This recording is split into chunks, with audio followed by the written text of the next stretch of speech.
சொல்லணும்னா ஒரு டான்சரா ஆரம்பிச்சு அதுக்கப்புறம் வந்து ஆங்கரிங் பண்ண ஆரம்பிச்சு அதுக்கப்புறம் வந்து படத்துல நடிக்க ஆரம்பிச்சு சீரியல் பண்ணி இன்னும் வந்து தன்னை வந்து ஒரு டஃப் சிச்சுவேஷன்ல போடணும்ன்றதுக்காக பிக் பாஸ் மாதிரியான ஒரு நிகழ்ச்சியில இப்படிப்பட்ட ஒரு சோஷியல் எக்ஸ்பீரிமெண்ட் ட்ரை பண்றோம்டா பாத்துக்கலாம்டா அப்படின்னு சொல்லி அதுலயும் இறங்கி அதுலயும் வந்து பயங்கரமான பேர் வாங்கி நம்ம எல்லாரோட மனசுல ஒரு இடம் பிடிச்சிருக்காரு அப்படின்னா அது வந்து சாதாரண ஒரு விஷயம் கிடையவே கிடையாது.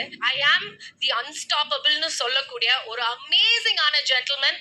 அவங்கள பத்தி தான் நம்ம வந்து பார்க்க போறோம். நான் இது யார பத்தி பேசுறேன்றது உங்க எல்லாருக்குமே நேரத்துக்கு தெரிஞ்சிருக்கும்.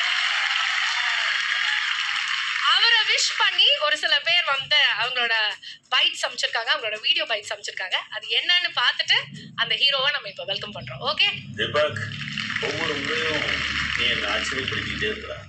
தினோண்டா பார்த்தவன் இப்ப இப்படி வளர்ந்து நிக்கிற, ரொம்ப சந்தோஷமா இருக்கு. நீ உனக்காக எதுவுமே கேட்டதில்லை. இந்த முறையும் அதான் பண்ண. நீ பிக் பாஸ்ல இருந்து வெளியில வந்த உடனே என்கிட்ட பேசும்போது, சார் நான் முத்துக்குமரனை கூப்பிட்டு வரேன், அவனுக்கு ஏதாவது செய்யணும் சார், நீங்க எனக்கு எதுவும் செய்ய வேண்டாம், முத்துக்குமரனுக்கு ஒரு நல்ல ஒரு சினிமால நல்ல ஒரு விஷயம் நீங்க பண்ணி கொடுக்கணும் சார் நீ கேட்ட பத்தியா. அங்கே நீ எங்கேயோ உயர்ந்துட்டுற. எனக்கு வேணும்னு அலைஞ்சிட்டு அந்த உலகத்துல நான் இவனை நேசிக்கிறேன், இவனுக்காக ஏதாவது ஒன்று பண்ணி கொடுங்க அப்படின்னு கேட்கறது இருக்கு பத்தியா.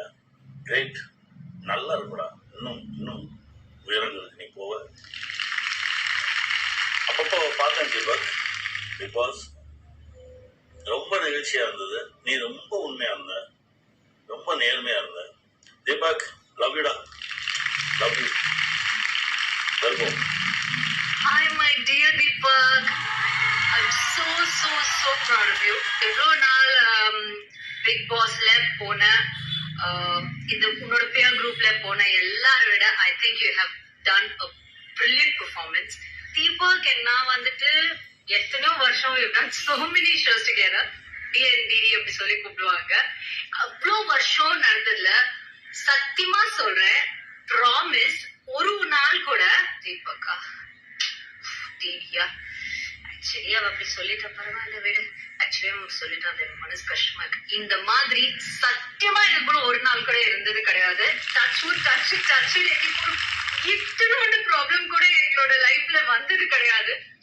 அதுக்கு வந்து நான் நிறைய கிரெடிட் வந்துட்டு தீபக் தான் கொடுப்பேன். இந்த பொண்ணுக்கு வந்து இவ்வளவு அறிவு இருக்கு, இந்த பொண்ணு நல்லா பண்ணு, அதுக்கெல்லாம் வந்து எனக்கு சப்போர்ட் பண்ணது வந்து தீபக் தான். So thank you so much Deepak for that. You know that I really love you and I'm super duper proud of you and I love you three. அது ஒன்னு Ranjini and Agnet, all of you. Hi பக்கு, அப்படிதான் என்னை கூப்பிடுவான். அவனும் சும்மா இல்லை, என்னை வந்து இன்னைக்கு வரைக்கும் தாரிக்கான்னு கூப்பிட்டதே இல்லை. எப்போ ஃபோன் பண்ணாலும் எப்போ பேசினாலும் ஹாய் பேரிக்கான்னு தான் சொல்லுவான். ஸோ நான் பேரிக்கானா அவன் பக்கு, அவ்வளோதான்.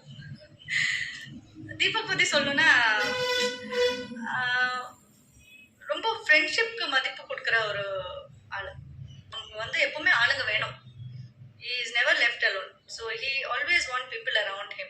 கரியர் நாங்கள் வந்து ஒன்றா தான் ஸ்டார்ட் பண்ணோம். கட்டி மேளம் ஆகட்டும், அப்புறமா ஜோடி நம்பர் 1 இதெல்லாம் நாங்கள் சேர்ந்து பண்ணோம். எங்கள் ஃபோன் லிஸ்ட்டில் வந்து சில பேர் வந்து நம்ம வந்து ஃபோன் பார்த்தா தான் நம்பர் ஞாபகம் இருக்கும். பட்